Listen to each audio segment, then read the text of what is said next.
It's no secret that CIG's marketing, promotion, and advertising for Star Citizen has been lacking for quite a long time.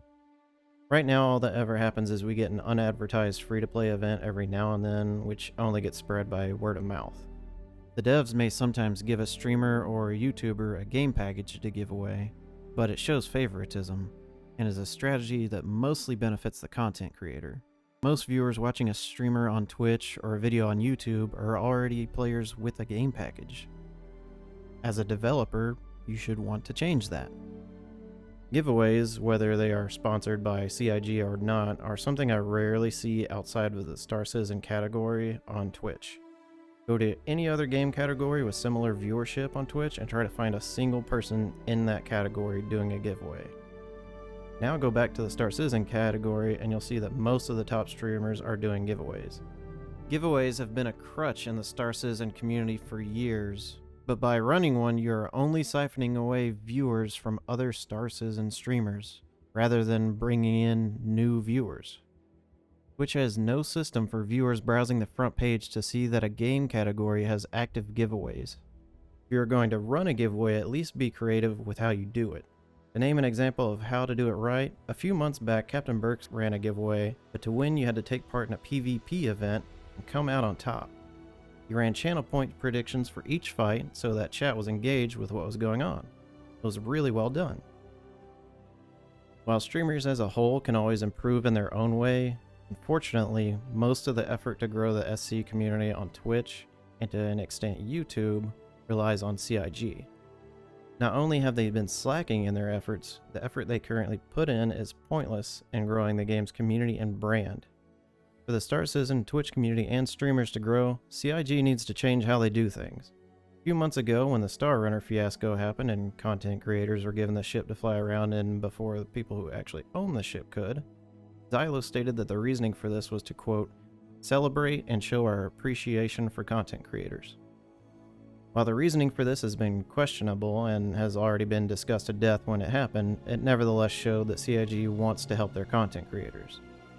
So CIG, since you have publicly stated that you are going out of your way to help content creators, then for the love of God, start running Twitch drop events.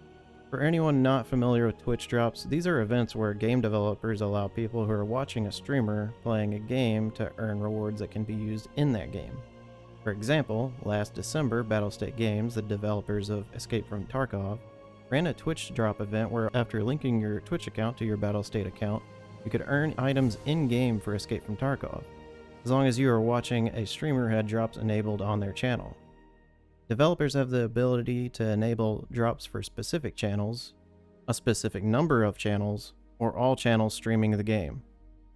Just thought I would mention that in case CIG tries to act like they can only give the option to a few streamers. If you're going to do it, let all channels participate.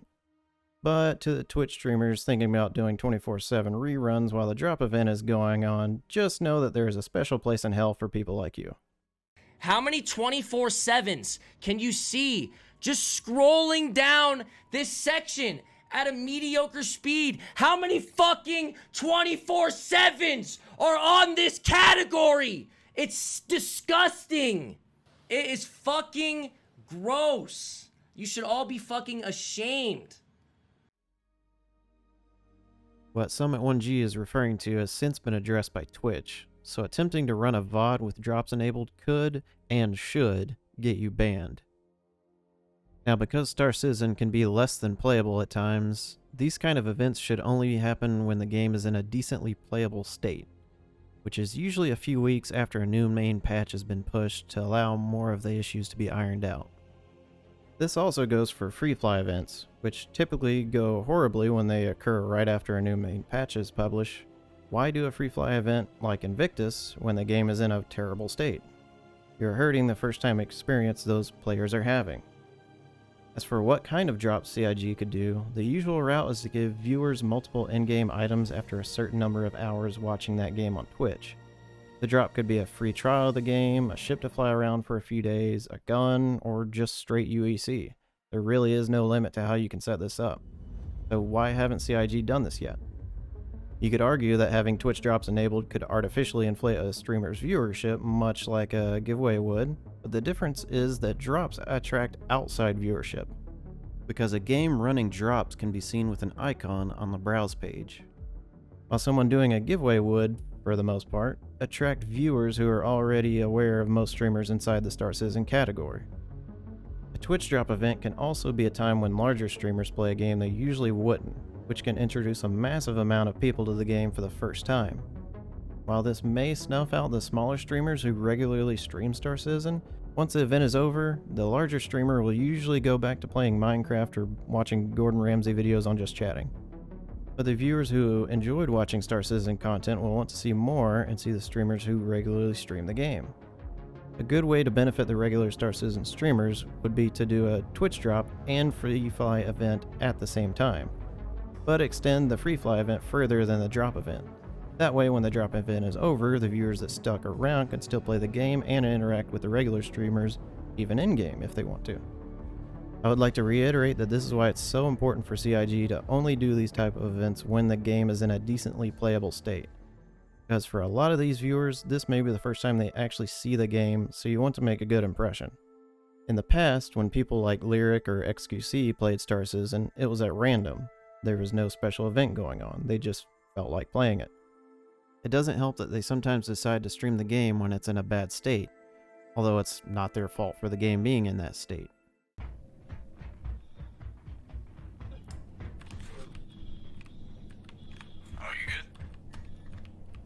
Yeah, so I got shot.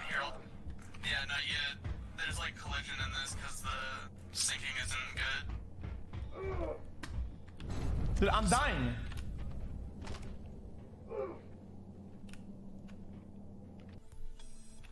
Guys, what the fuck killed me?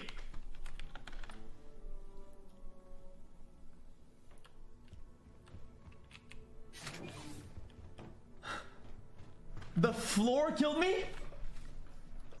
This is a prime example of why you, the developer, want to be able to control when these larger streamers play the game.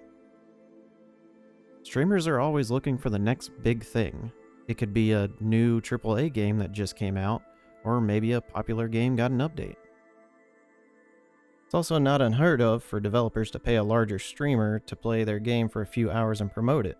I'm sure you've all seen this happen on Twitch and YouTube with things like Raid Shadow Legends. But this can't be someone that already streams Star Citizen. It needs to be someone with a large following that may have never even played the game.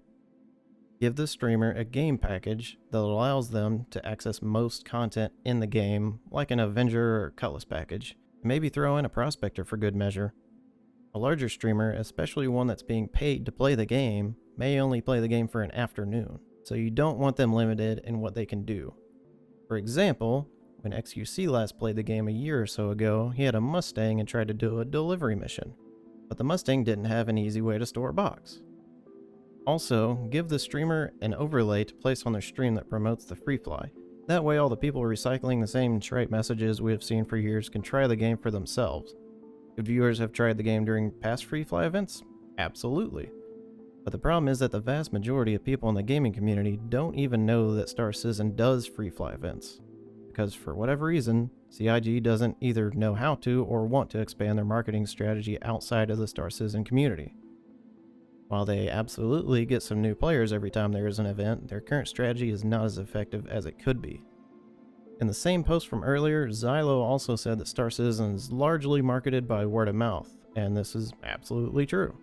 But using word of mouth can only get you so far, and in Star Citizen's case, it's no longer an effective strategy, thanks to years of constant negative press.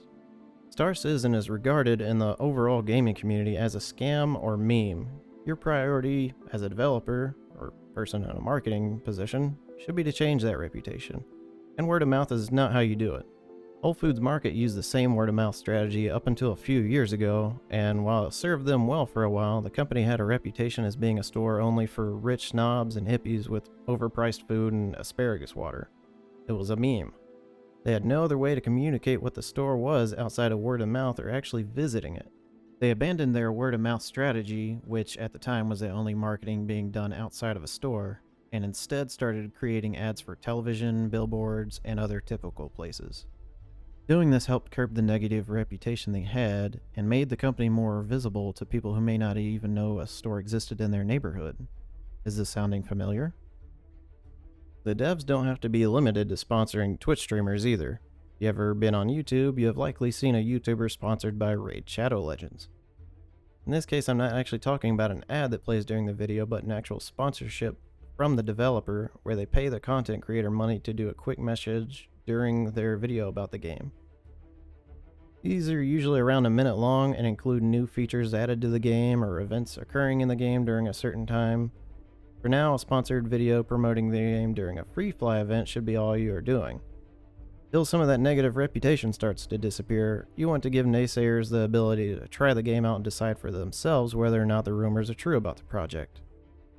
Developers can even give the YouTuber a pre-made ad to play while talking about the game that shows off these features. And while I understand the temptation to choose a Star Citizen content creator for the sponsorship, it would be a waste of marketing money because you would only be attracting people who are already playing the game. You want to attract outside viewership, which is something CIG struggles to do. Sponsor someone on YouTube who has never even played the game. Other ways to promote a free fly event would be to put out ads on Reddit or Twitter. I mean, if the CW can afford to put out an ad on Twitter every single week for Batwoman, then surely CIG can afford to buy an ad once every 3 months or so for a free fly event. My last suggestion is this, and it's something that should have been in the game since day one. And that's a tag on the corner of the screen stating that the build you are playing is in alpha. You can give players the ability to turn it off in the settings menu so they can continue to take photographs for Reddit Karma, and Morphologist can make his 4K videos that make me want to throw my PC in the trash. I hear every now and then from people who have never played the game that it's somehow complete, not in any sort of early access stage or not even in alpha. Where they got this information, I have no idea. But putting an alpha tag on the screen by default would alleviate the confusion. And while no doubt people would disagree with me, I think that during a PTU build, the tag should also state it's a PTU build, and should not be removable. There is nothing worse than going on a Twitch stream where the streamer is playing an extremely buggy PTU build and seeing the negative comments from people who might not even know it's on PTU, or even what PTU stands for. What if it's that viewer's first time even seeing the game? This goes for YouTube content as well. In the end, there's a lot that CIG could be doing to help positively promote the game, streamers, content creators, and the reputation of the game. Hopefully they listen.